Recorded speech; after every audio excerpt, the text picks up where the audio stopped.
All right. So thank you everyone for coming. Again, just to remind you if a couple people that joined late, if you have any questions throughout the presentation, feel free to put it in the chat.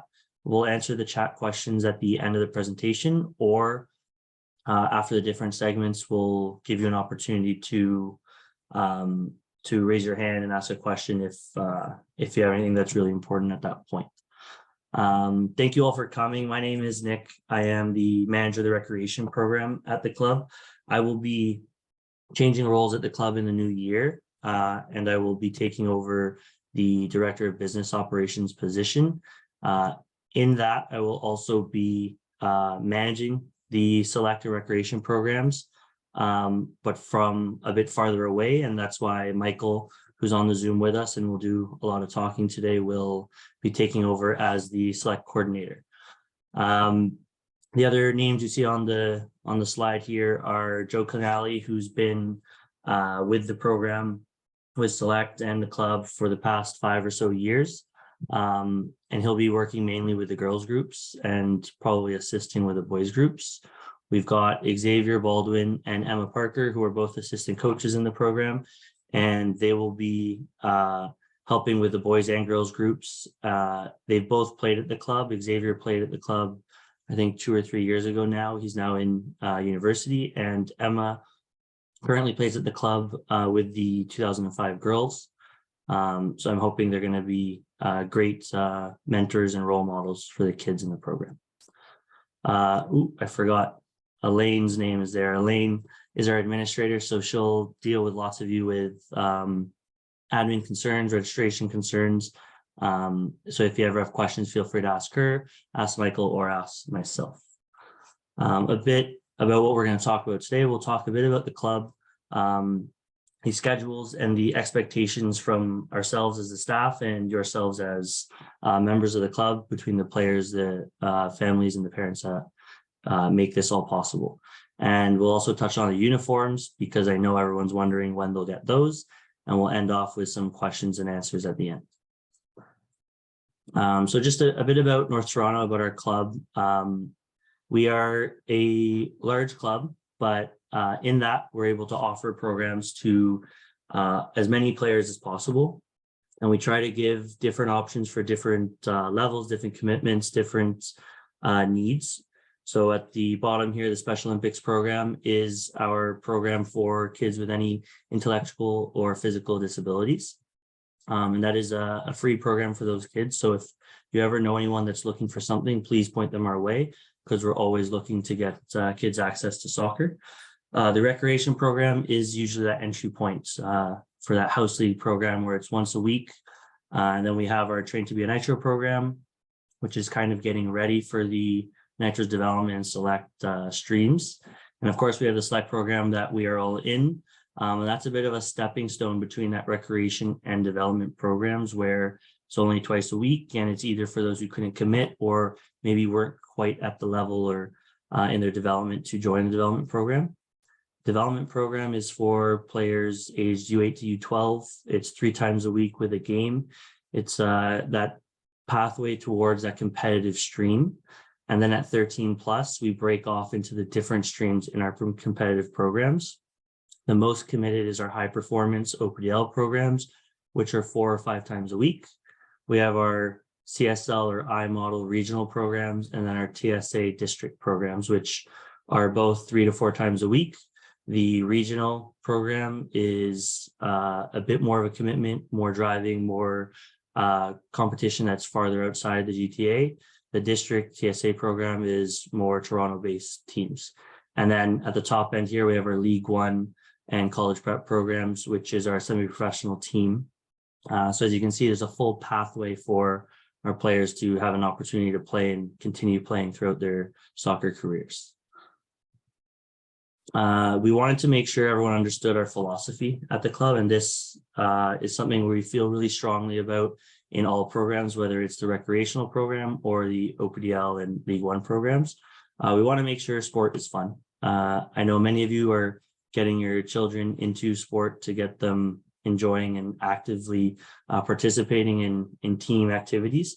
We want to make sure they want to come back. So if it's not fun, it's hard to do that. So we really try to focus on that. And we also focus on creating an environment that is positive, supportive, and safe for mistakes, because without mistakes, it's hard to learn. We know they will make mistakes, and we will often let them make mistakes and then use those mistakes as learning opportunities for them to make different decisions further down the line. We really focus on development and not results. So we're not looking to win games. We're looking to become better people, become better players, and be able to make decisions on their own. We don't want to be telling them what to do, when to do it, and how to do it. We want them to be able to assess the situation and make the best decision based on the info they have. This creates a lot of mistakes early on, but it really pays off as they go through the motions, as they go through the program, to more well-rounded players as they get older. As I said, we want to make it fun, want to make it enjoyable. We realize how important the social side is, especially after the past couple of years. So we want to make sure it's an environment they want to come back to and have fun and be happy to see their coaches and their teammates. And then at the bottom here, we have our club philosophy, and that's as many as possible for as long as possible in the best environment possible. And by that, we mean we want to give access to as many players to play in whatever stream is best for them for as long as they can. So we want players able to play in house league level all the way up till they're 16, 17, 18 years old. We don't want people aging out of our programs. We want to give them the chance to keep playing. And then our mission, again, ties into our philosophy, where we're trying to create a very player-centered environment. And in that, we want to be diverse and inclusive, and equitable and fair for all the players, where if you're committed to the team, we want to make a commitment to you and make sure you have a chance to play and enjoy the beautiful game. And we try to align all our programs. So our select program looks to follow what our development program is doing, so that if there's transition between the programs, it's not a big question mark as to what you're doing and how you do it. It'll make a lot of sense as you move between them. The same goes with our recreation program as well. We want to really focus on specialized coaching and that growth mindset, where we're looking to learn from our mistakes. We're not looking to be perfectionists. We're looking to improve every time we go out there, whether it's a practice or a game. Again, like I said, it's not about winning. It's about improving and looking forward to go to the field and trying to be better every time. And we want a pro-social commitment. We want players that want to be there. We want to create a positive environment for them, where they're going to cheer each other on. They're going to motivate each other and hold each other up when needed. And all of that is things we strive to do with our coaching staff. And we do want competition. As much as I said that we aren't focused on winning, we do want to win if we can, but it's not the be all end all of the game. So it's really important that we have appropriate competition. We're not looking to go win 10-0, and we don't want to lose 10-0. We want to be in games that are close, that are 1-1, 2-1, 3-2, 3-1, things like that, because that's where you get a lot of moments where you're challenged and you get success as well. And in that's why we have our full player pathway, where no matter your commitment, you're able to play somewhere in the club. And now we're going to go on to the schedule. I'm going to let Michael take over. Great, thanks, Nick. So as Nick introduced, I'm Michael. I primarily work with, sorry, my dog just banged her head off the seat. I primarily work with the boys group, but I'll be working with the girls group as well this year. I've been in North Toronto for just over 2 years. Spent most of the time with the select program. And kind of first thing about the schedule we can discuss is on Team Snap. Just to briefly highlight again, I'm sure most of you now have access to it, but if you don't, we did have some issue with some emails, so please feel free to email me. On Team Snap, you will find our schedule and any kind of changes to the schedule that we need to take care of. To keep it simple, practices for select will be Saturdays and Wednesdays for boys and Thursdays and Saturdays for girls. On the Saturdays, we'll be at Central Tech. The U9 and U10 groups, both girls and boys, will be at 10 a.m. And the U11 and U12 group, again, both boys and girls, will be at 11 a.m. And then on the Wednesday, if if one of your players is a boy, we'll be at Upper Canada's College for 7 p.m. for the U9-10, 8 p.m. for the U11 and 12. And then Thursday, both groups will play for the girls at 7:15 p.m. So before this season started, we had a lot of questions about exhibition games in the winter because the majority of our scheduled games or festivals take place between May and August. We are working hard always to have exhibition games. Again, the first thing I want to emphasize is if we do have exhibition games, or when we do have exhibition games, rather, they will be scheduled more than likely on the Saturday, but they'll fit within our parameters that we have for you. Select is supposed to be flexible and allow as many to play as possible. So again, when we do have exhibition games, they will, again, more than likely take place on Saturday, but they will take place in the time frames that we've given you. On that note, we have already began to reach out to other teams and other programs, but we have to spend a good 2 weeks at least to figure out our team and to figure out how we're going to play and when we're ready to play before we can get back to you with firm dates on exhibition games. And then again, just to emphasize, Team Snap again is very useful. Primary mode of communication is Team Snap. All the schedules will be up on Team Snap, and please, if you can, and I'll emphasize this again at a later time, but please, if you can, fill out availability as best you can using the Team Snap function, because it really helps us plan our sessions and our activities. And again, try to make sure Team Snap doesn't go to junk for the first month or so. When I started with Nitros, my Team Snap always went to junk, and I had no idea until someone told me to look there. So it happens to all of us. And then the last thing about the schedule is to just the arrival time. Again, we didn't have too many issues with this last year, but every so often, especially in the summer or even in the winter when it's cold or when it's hot, kids like to get to the fields early to try to play as quickly as possible. We just ask that you be respectful in the sense that we usually have sessions before and sessions after. So try to be there at most 15 minutes early, as we do have, the numbers have grown quite drastically this year, which is great. But that just means we have less eyes to watch kids who do arrive early. So please help us out as best you can and not arrive too early to the sessions. 15 minutes is fine, but anything over that could be kind of an issue.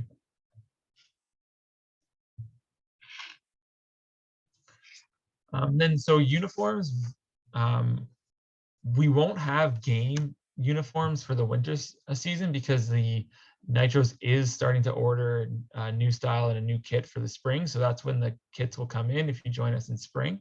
But the jersey socks, the soccer balls will be distributed as early as we get them. So the jerseys and the uniform will be distributed on Wednesday and Thursday at Upper Canada College.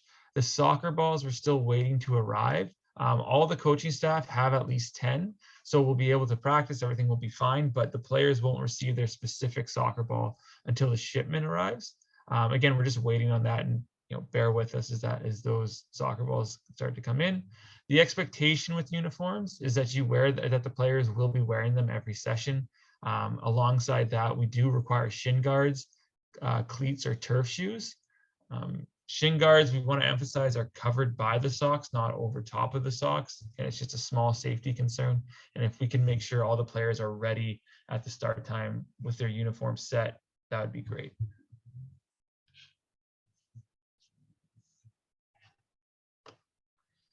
And then we're just going to go over some of the expectations of the coaching staff of both players and parents. So when I am coaching, what I like to emphasize continuously throughout the year is that there are 3 non-negotiable expectations for the players.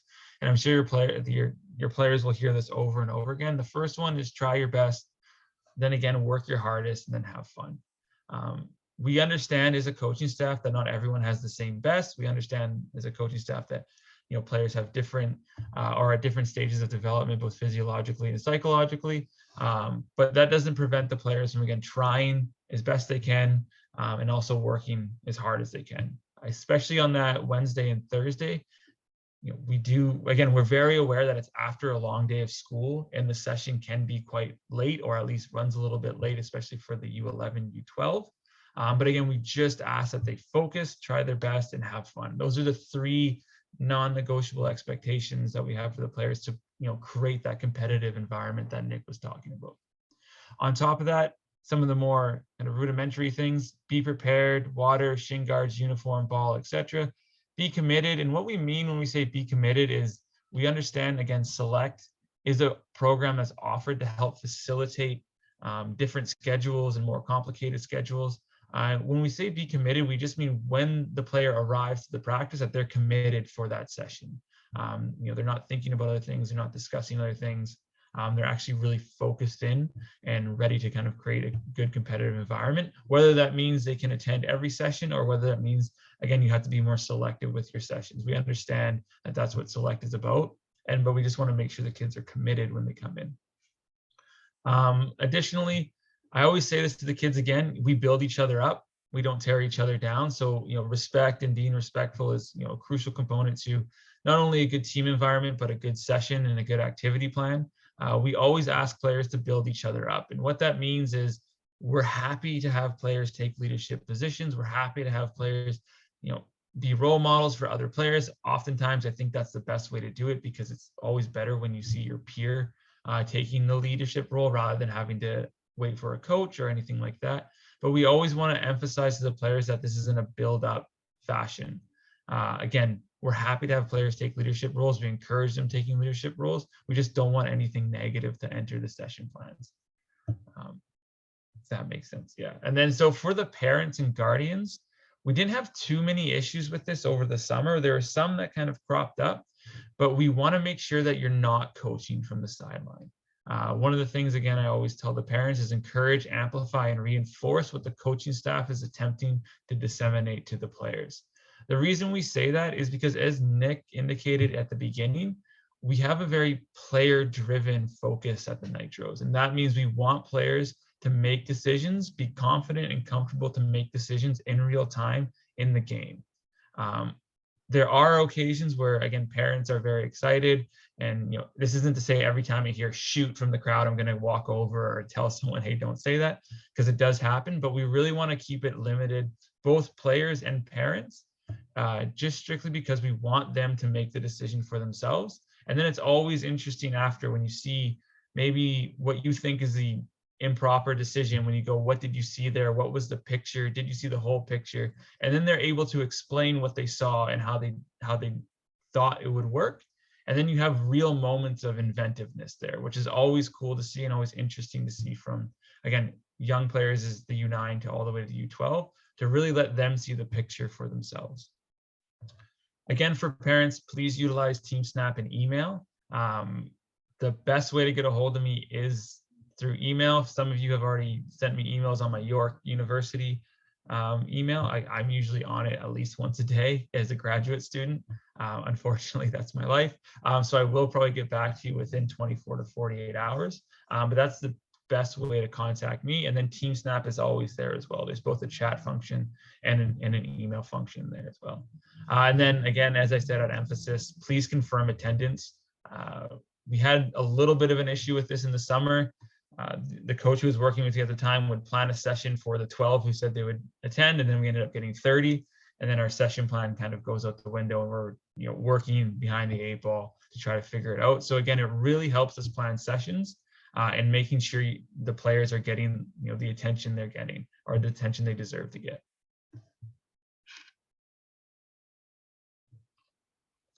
So then your expectations, and this is again a big one, because the players aren't just responsible to us. We're, as coaching staff, responsible to the parents and responsible to the players as well. So just some of the expectations that you should see on a regular basis through every session. Quality and experience coaching, or quality and experienced coaches. Most, if not all, the coaches have completed grassroots level Soccer Ontario training programs. So again, most, if some are just finishing completing, Nick could probably speak to that more readily, but have all completed grassroots training for this age group specific. That means we've done training. We've worked also with development teams, with the development program, and have been working in Select prior. So the coaching staff ought to be, if you look at a session, it should be organized. It ought to be organized. It ought to be consistent, and it ought to be consistent with the ethos that we're trying to put forth through a player development or player-driven learning. The second thing that ties into that is all the coaches know that we're taking a holistic approach to player development. As Nick indicated, we're not trying to fit square pegs into round holes. We don't have a commitment to players playing one specific way, to wingers playing one specific way, strikers doing one specific thing. We really want to take a holistic approach and let the players themselves make the decision how they think that position should be played. Again, you really start to see players express themselves, get confidence. That both is important on and off the soccer pitch. And that's how we want to have our sessions as well. So you won't see coaches saying you must do this, you have to do this. Again, it will be very Socratic, or tends to be quite Socratic, question-based, and driven questions to kind of lead them in the right direction when it comes to kind of on the ball and during playtime. For activities, especially on the Thursday and the Wednesday, but also with a little bit on the Saturday, you'll see a lot of encouraging ball mastery. The one reason we emphasize ball mastery is that it's always better to fit a player who's confident, comfortable on the ball into a system rather than try to take a systems player and then make them confident and comfortable on the ball. So Nitros is an organization in conjunction, again, with the development programs all the way through House League. We want our players to feel comfortable and to live on the ball. That means taking their one-on-ones, having access to kind of a plethora of skill moves, using those skill moves in real time rather than, again, encouraging them to, or sorry, demanding of them to do certain things in certain situations. So the activities always will encourage confidence on the ball in line with our organization ethos. And part of that is player to ball ratio. And what we mean by player to ball ratio is, of course, every player will have a ball is signing up, but a lot of the activities you see will be organized around very limited line and waiting times, and almost always playing. We're always wanting all the players to touch the ball every activity, every time they go, and not kind of stand in lines, not wait for the ball, not just have the ball dead at their feet, but using it, passing, shooting, dribbling at all times throughout the session. So those are some of the things that you can expect to see through the activities. And I just kind of want to emphasize that because sometimes our session plans could look a little bit different than what other parents have seen in other organizations that are more system driven. Our systems are our activities are very player driven. Two more things that I wanted to highlight was development for all skill levels. And again, it doesn't matter if select is the first time the player has come into the program or they've been in the program for 3-4 years. And we're here to develop all skill levels. And we have activities that are meant to develop all skill levels. And we have activities that are meant to develop similar skills just in a variety of different ways, because again, not every player learns or can understand the game the exact same way. So we try to, you could say, attack the problem with 3, 4, 5 different angles, and that way players can develop, again, within their own kind of speed and within their own capabilities. The last thing, we do have very low player to coach ratio. You will see one coach for every 12 players, and oftentimes it will be higher than that. So you often have less players per coach, which is something we aim for in the environment because it allows coaches to see players readily available all the time rather than having one coach kind of sit in and try to organize 50, 60 kids. So that's one thing that we're really proud of, that in select especially, is that we have a very low player to coach ratio. And then, yeah.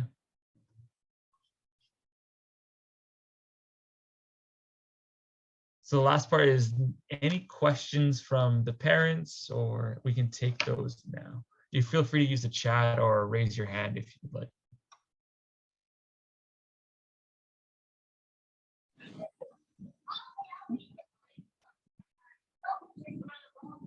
Hi, I'm not sure if you can hear me or not. I'm just wondering if turf shoes are preferred for indoor. That's completely up to you. They're not required. Turf shoes are usually shallower than cleats and studs, but both our fields are outdoor fields that get domed, so they're not, the turf isn't that shallow. It's still a deeper turf. So that's the primary reason for the difference in shoes. So whatever the kids prefer is best. And I would go with what's on sale maybe. So it's completely up to you. Perfect, thanks. No problem.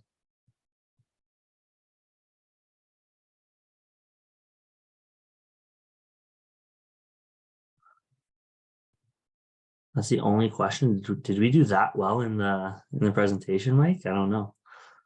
Sorry, I have a quick question. Is the domes like warm inside? Do they need underlayers or anything? Like how we're playing in the middle of winter, so just kind of want to prepare my kids to go in and out of the dome and like what they'll actually the expectations of the temperatures in them. I play in the domes throughout the winter and like adult leagues. At worst, an underlayer, like a thin underlayer is used, but as far as it being too cold for it, it's pretty moderate temperature. It's just in the kind of dead of winter, I usually do wear like an underlayer of some kind, whether it's just, I think it's Under Armour is still the brand that everyone has, or just like a small thermal. But that's about as cold as I find it gets. Perfect. Thank you.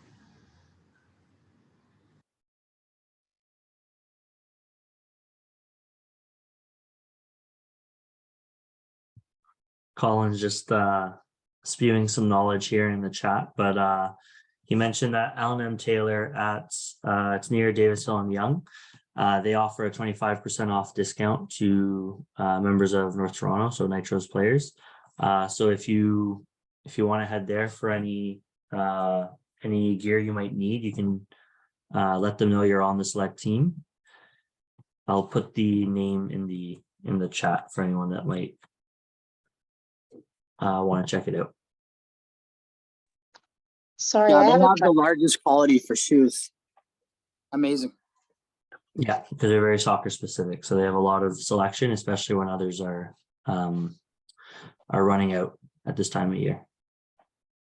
I think someone else was going to say something. Yeah, sorry, I have a quick question. Something was mentioned around exhibition games, and my understanding was that for the select program, it was just the 2 practices, Wednesday and Saturday. So would there possibly be like an exhibition game after the practice on Saturday, or did I misunderstand that? It would depend on when we schedule it with the other teams. So we'd like to schedule it during our practice time because we have field space and the players available and the coaches available. But once we start hosting some and allowing other teams to host us, we might have to be flexible with the time, and we'll use Team Snap to communicate that and try to make sure we're giving advance notice so that everyone has opportunity to play and to plan around it. So it'll kind of depend on what we get back from other clubs, and that's why we couldn't really put much more in writing, because it really depends on us receiving back emails, which can be tricky enough with some other clubs in the city, but we'll communicate with everyone as soon as we can with information on that. All right, awesome. Thank you. Just a question about curious, what is the participation like? Like how many players can the kids expect to see or meet at the practices? This is my first winter, so maybe Nick could talk more about what winter was like. But in the summer, we had a period of about a month where a lot of families went away. But beyond that period, it was usually the full rosters showed up. So in this case, they could expect to see, I think, close to 20 to 25 at the U11, close to 30 at the U12. And then I think our numbers for the U9 and 10s are close to 30 to 33 as well. But yeah, maybe Nick could talk more about what the attendance was like last winter. Yeah, it's about 20 or so players, mid-20s per practice. I try to look at it from a space and like capacity standpoint, and we try to have about 24 players on a third of a field at a time, because that gives us enough flexibility with the space to run different activities and play larger format games. So they can expect anywhere 20 to 30 players in the different age groups.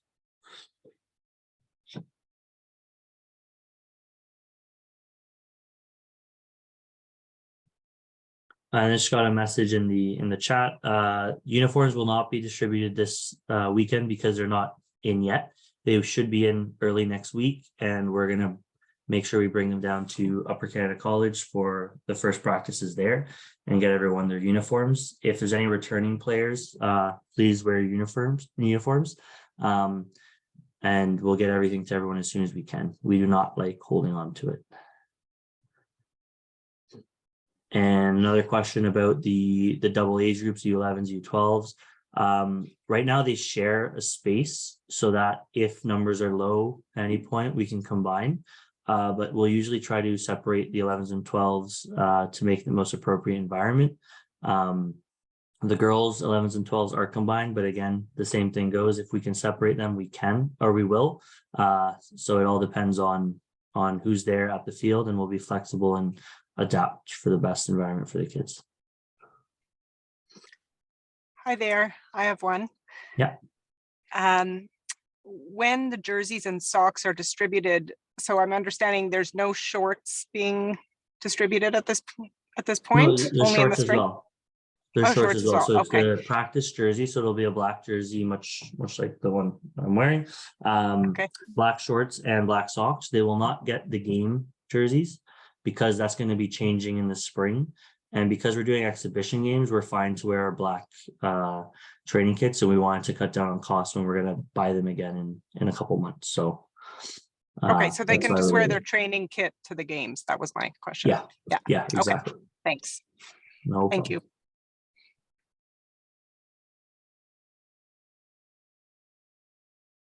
you. All right. Any last questions?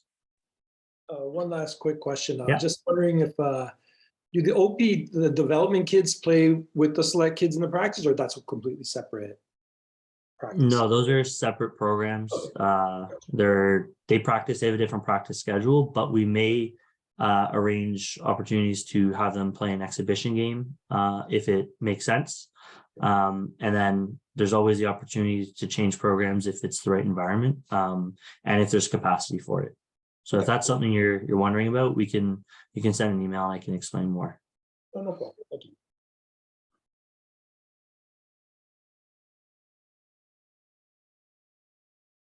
And the question of the U9-10s practicing together, like I mentioned before, that on paper they will be at the same practices, but there's enough space that we can separate and make sure they're in the right environment, whether it's the U9 separated from the U10s or based off skill or size, whatever needs to happen for that practice.